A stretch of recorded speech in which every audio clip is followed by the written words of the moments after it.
എൻ്റെ അന്തരാത്മാവിലേക്ക് ഒഴുകിയിറങ്ങിയ ദൈവകരുണ. ഒരവസരത്തിൽ 2 സിസ്റ്റേഴ്സ് നരകത്തിലേക്ക് പ്രവേശിക്കാൻ പോകുന്നതായി ഞാൻ കണ്ടു. തീവ്രവേദനയാൽ എൻ്റെ ആത്മാവ് കഠിനമായി മുറിപ്പെട്ടു. അവർക്ക് വേണ്ടി ഞാൻ ദൈവത്തോട് പ്രാർത്ഥിച്ചു. ഈശോ എന്നോട് പറഞ്ഞു, മാരകമായ പാപത്തിൽ വീഴാൻ തക്ക അവസ്ഥയിലാണ് ഈ 2 സിസ്റ്റേഴ്സ് എന്ന് മദർ സുപ്പീരിയറിൻ്റെ അടുത്ത് ചെന്ന് പറയുക. പിറ്റേ ദിവസം ഈ വിവരം ഞാൻ സുപ്പീരിയറിനോട് പറഞ്ഞു. അവരിലൊരാൾ വലിയ തീഷ്ണതയോടെ അനുതപിച്ചു കഴിഞ്ഞിരുന്നു. മറ്റേയാൾ വലിയ ക്ലേശം അനുഭവിച്ചു കൊണ്ടിരിക്കുകയായിരുന്നു.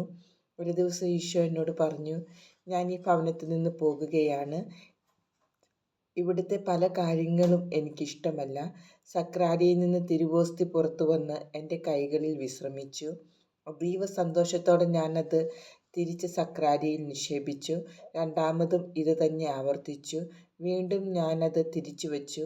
എന്നാൽ മൂന്നാമതും ഇത് തന്നെ സംഭവിച്ചു. എന്നാൽ തിരുവോസ്തി ജീവനുള്ള ഈശോനാഥനായി രൂപാന്തരപ്പെട്ടുകൊണ്ട് എന്നോട് പറഞ്ഞു, ഞാനിവിടെ ഇനി വസിക്കുകയില്ല. അപ്പോൾ ഈശോയുടെ തീവ്രമായ സ്നേഹം എൻ്റെ ആത്മാവിൽ ഉണർന്നു. ഞാൻ പറഞ്ഞു, ഈശോയെ, അങ്ങീ ഭവനം വിട്ടു പോകാൻ ഞാൻ അനുവദിക്കുകയില്ല. ഈശോ വീണ്ടും അപ്രത്യക്ഷനായി. എൻ്റെ കൈകളിൽ തിരുവോസ്തി മാത്രമായി. വീണ്ടും ഞാനത് കാസയിൽ വച്ചു. സക്രാരിയിൽ വച്ച് അത് അടച്ചു. ഈശോ ഞങ്ങളുടെ കൂടെ വസിച്ചു. പരിഹാരമായി 3 ദിവസത്തെ ആരാധന ഞാൻ നടത്തി. ഒരിക്കൽ ഈശോ എന്നോട് പറഞ്ഞു, എനിക്കിഷ്ടമില്ലാത്തതും എന്നെ വളരെ വേദനിപ്പിക്കുന്നതുമായ ഇന്ന കാര്യങ്ങൾ ഈ ഭവനത്തിൽ നടക്കുന്നുണ്ടെന്ന് മദർ ജനറലിനോട് പറയുക. മദറിനോട് ഇത് ഉടനെ തന്നെ ഞാൻ പറഞ്ഞില്ല. എനിക്ക് അസ്വസ്ഥതയായി. 1 മിനിറ്റ് പോലും അത് വെച്ച് താമസിപ്പിക്കാൻ കർത്താവ് നൽകിയ ഈ അസ്വസ്ഥത എന്നെ അനുവദിച്ചില്ല. ഞാൻ ഉടനെ തന്നെ മദർ ജനറലിന് എഴുതി. എൻ്റെ ആത്മാവിന് സ്വസ്ഥത ലഭിച്ചു. ഈശോനാഥൻ്റെ പീഡാസഹനം പലപ്പോഴും എൻ്റെ ശരീരത്തിൽ അനുഭവപ്പെട്ടിരുന്നു. മറ്റുള്ളവർക്ക് ഇത് ദൃശ്യമായിരുന്നില്ല. ഞാൻ അതിൽ സന്തോഷിച്ചു. കാരണം ഈശോ അങ്ങനെയാണ് ആഗ്രഹിച്ചത്. എന്നാൽ ഇത് കുറച്ചു സമയത്തേക്ക് മാത്രമായിരുന്നു. ഈ സഹനങ്ങൾ എൻ്റെ ആത്മാവിനെ ദൈവത്തോടും അമർത്യമായ ആത്മാക്കളോടുമുള്ള സ്നേഹത്താൽ ജ്വലിപ്പിച്ചു. സ്നേഹമെല്ലാം സഹിക്കുന്നു. സ്നേഹം മരണത്തേക്കാൾ ശക്തിയുള്ളതാണ്. സ്നേഹം ഒന്നിനെയും ഭയപ്പെടുന്നില്ല. ഫെബ്രുവരി 22, 1931 വൈകിട്ട് ഞാൻ എൻ്റെ മുറിയിലായിരുന്നപ്പോൾ വെള്ളവസ്ത്രം ധരിച്ച ഈശോനാഥനെ ഞാൻ കണ്ടു. ഒരു കൈ അനുഗ്രഹിക്കുന്ന രീതിയിൽ ഉയർത്തിപ്പിടിച്ചിരുന്നു. മറ്റേ കൈ മാറിടത്തിൽ വസ്ത്രത്തെ തൊട്ടിരുന്നു. മാറിടത്തിൽ വസ്ത്രത്തിൻ്റെ തുറന്നിരിക്കുന്ന ഭാഗത്ത് നിന്ന് 2 വലിയ പ്രകാശരശ്മികൾ പുറത്തേക്ക് ബഹിർഗമിച്ചിരുന്നു. ഒരെണ്ണം ചുവന്നതും മറ്റേത് വെള്ളയുമായിരുന്നു. നിശബ്ദമായി ഞാൻ കർത്താവിലേക്ക് ദൃഷ്ടി ഉറപ്പിച്ചു നിന്നു.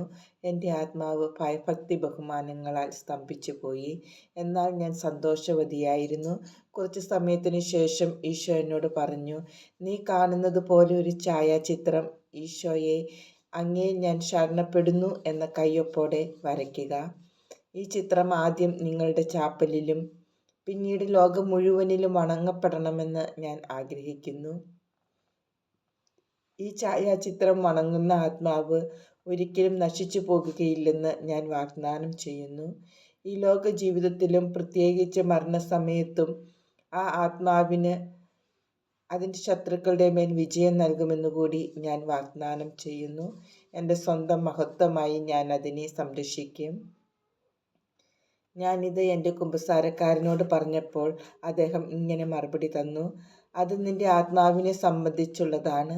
തീർച്ചയായും നിൻ്റെ ആത്മാവിൽ ദൈവത്തിൻ്റെ ചിത്രം വരയ്ക്കുക. ഞാൻ കുമ്പസാരക്കൂട്ടിൽ നിന്ന് പുറത്തു വന്നപ്പോൾ വീണ്ടും ഈ വാക്കുകൾ കേട്ടു. എൻ്റെ ചിത്രം ഇപ്പോൾ തന്നെ നിൻ്റെ ആത്മാവിലുണ്ട്. കരുണയുടെ ഒരു തിരുനാൾ ഉണ്ടാകണമെന്ന് ഞാൻ ആഗ്രഹിക്കുന്നു. നീ ബ്രഷ് കൊണ്ട് വരയ്ക്കുന്ന ഈ ചിത്രം ഈസ്റ്റർ കഴിഞ്ഞു വരുന്ന ആദ്യ ഞായറാഴ്ച ആഘോഷമായി വെഞ്ചരിക്കുകയും ആ ഞായർ കരുണയുടെ തിരുനാളായി ആഘോഷിക്കുകയും വേണം. വൈദികർ എൻ്റെ വലിയ കരുണയെക്കുറിച്ച് പാപികളായ ആത്മാക്കളോട് പ്രഘോഷിക്കണമെന്ന് ഞാൻ ആഗ്രഹിക്കുന്നു. പാപികൾ എൻ്റെ അടുക്കൽ വരുന്നതിന് ശങ്കിക്കാതിരിക്കട്ടെ. ഞാൻ കരുണയാൽ ജ്വലിക്കുകയാണ്. കരുണ ചൊരിയാൻ ഞാൻ വെമ്പൽ കൊള്ളുന്നു.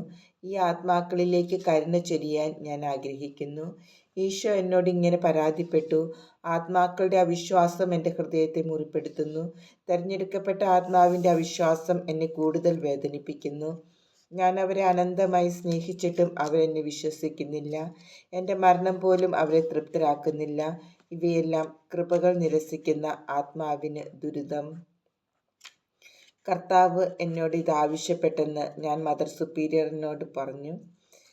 ഇത് നമുക്ക് കൂടുതൽ വ്യക്തമായി തിരിച്ചറിയാൻ എന്തെങ്കിലും അടയാളം ഈശോ തരണമെന്ന് മദർ പറഞ്ഞു.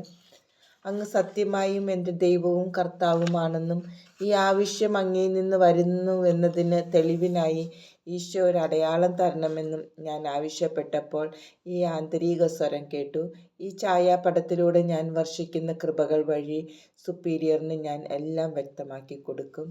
ഈ ഉൾപ്രേരണകളിൽ നിന്ന് ഞാൻ ഓടി അകലാൻ ശ്രമിച്ചപ്പോൾ വിധി ദിവസത്തിൽ വളരെയേറെ ആത്മാക്കൾക്ക് ഞാൻ ഉത്തരം പറയേണ്ടി വരുമെന്ന് ദൈവം എന്നോട് പറഞ്ഞു.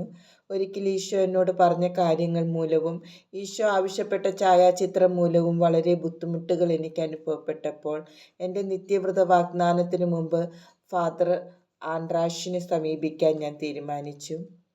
ഇങ്ങനെയുള്ള ഉൾപ്രേരണകളിൽ നിന്നും ഈ ഛായാചിത്രം പെയിൻറ് ചെയ്യുന്ന ചുമതലയിൽ നിന്നും എന്നെ ഒഴിവാക്കാൻ അപേക്ഷിച്ചു.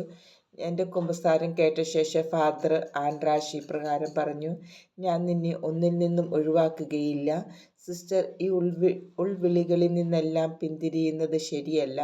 എന്നാൽ ഇവയെപ്പറ്റി പൂർണ്ണമായും ഞാൻ പറയുന്നു, പൂർണ്ണമായും നിന്റെ കുമ്പസാരക്കാരനോട് പറയണം. അല്ലെങ്കിൽ ദൈവത്തിൽ നിന്ന് ലഭിക്കുന്ന കൃപയുണ്ടെങ്കിലും നീ വഴിതെറ്റാൻ ഇടയാകും. ഇപ്പോൾ നീ കുമ്പസാരത്തിന് എന്നെയാണ് സമീപിക്കുന്നത്. എന്നാൽ നിനക്ക് സ്ഥിരമായ ഒരു കുമ്പസാരക്കാരൻ, അതായത് ഒരു ആത്മീയ ഉപദേഷ്ടാവ് ഉണ്ടായിരിക്കണം. ഇത് കേട്ടപ്പോൾ ഞാൻ വളരെ അസ്വസ്ഥയായി.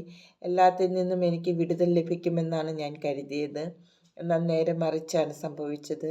ഈശോയുടെ ആഗ്രഹങ്ങളെല്ലാം അനുഷ്ഠിക്കാനുള്ള സ്പഷ്ടമായ കൽപ്പനയാണ് ലഭിച്ചത്. ഇപ്പോൾ മറ്റൊരു പ്രശ്നം: എനിക്ക് സ്ഥിരമായ ഒരു കുമ്പസാരക്കാരനില്ലായിരുന്നു.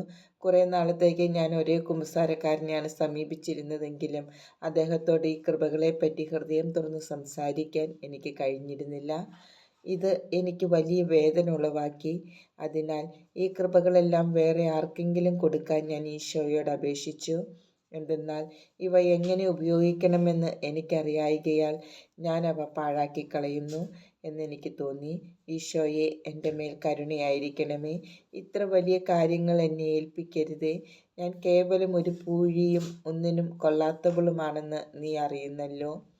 എന്നാൽ ഈശോയുടെ നന്മ അനന്തമാണ്. ഭൂമിയിൽ കാണപ്പെടുന്ന സഹായം ഈശോ വാഗ്ദാനം ചെയ്തു. കുറച്ചു നാളുകൾക്ക് ശേഷം വിൽനൂസിൽ ഫാദർ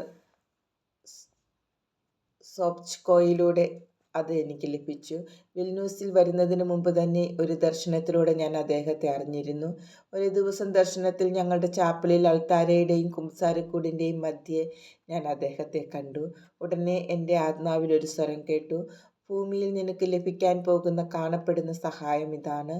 എൻ്റെ തിരുമനസ് ഭൂമിയിൽ നടപ്പിലാക്കാൻ ഇദ്ദേഹം നിന്നെ സഹായിക്കും. ഒരു ദിവസം ഇങ്ങനെയുള്ള സംശയങ്ങളാൽ തളർന്ന് ഞാൻ ഈശോയോട് ചോദിച്ചു: ഈശോയെ, അങ്ങ് എൻ്റെ ദൈവമാണോ അതോ ഒരു തരത്തിലുള്ള ഭൂതമാണോ? എന്തെന്നാൽ ഇതുപോലുള്ള മായയും ഭൂതങ്ങളും ഉണ്ടെന്ന് എൻ്റെ സുപ്പീരിയേഴ്സ് പറയുന്നു. നീ എൻ്റെ കർത്താവാണെങ്കിൽ എന്നെ അനുഗ്രഹിക്കണമെന്ന് ഞാൻ യാചിക്കുന്നു. അപ്പോൾ ഈശോ എന്നെ വലിയ കുരിശടയാളത്താൽ അനുഗ്രഹിച്ചു. ഞാനും കുരിശ് വരച്ചു. ഈ ചോദ്യം ചോദിച്ചതിൽ ഞാൻ ഈശോയോട് ക്ഷമ ചോദിച്ചപ്പോൾ ഈ ചോദ്യത്താൽ ഞാൻ അവിടുത്തെ അനിഷ്ടപ്പെടുത്തിയില്ല, എന്നാൽ എൻ്റെ വിശ്വാസം അവിടുത്തെ വളരെ സന്തോഷിപ്പിച്ചു എന്ന് മറുപടി പറഞ്ഞു. ഫാദർ ആൻഡ്രാഷ് എസ്.ജെ. വഴി എനിക്ക് ലഭിച്ച ആത്മീയ ഉപദേശം: ഒന്നാമതായി, ഈ ഉൾപ്രേരണകളെ നീ അവഗണിക്കരുത്. എന്നാൽ എപ്പോഴും നിന്റെ കുമ്പസാരക്കാരനെ ഇവയെല്ലാം അറിയിക്കണം. ഈ ഉൾപ്രേരണകൾ നിന്നെ സംബന്ധിച്ചുള്ളതാണെങ്കിൽ, അതായത് നിന്റെ ആത്മാവിൻ്റെയോ മറ്റാത്മാക്കളുടെയോ നന്മയ്ക്കുള്ളതാണെങ്കിൽ അവ അനുസരിക്കണമെന്ന് ഞാൻ പറയുന്നു. അവ അവഗണിക്കരുത്.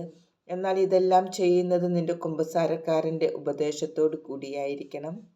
രണ്ടാമതായി, വിശ്വാസത്തിനും സഭയുടെ അരൂപിക്കും ചേരാത്ത വിധമാണ് ഈ ഉൾപ്രേരണകളെങ്കിൽ അവയെ ഉടനെ തള്ളിക്കളയണം.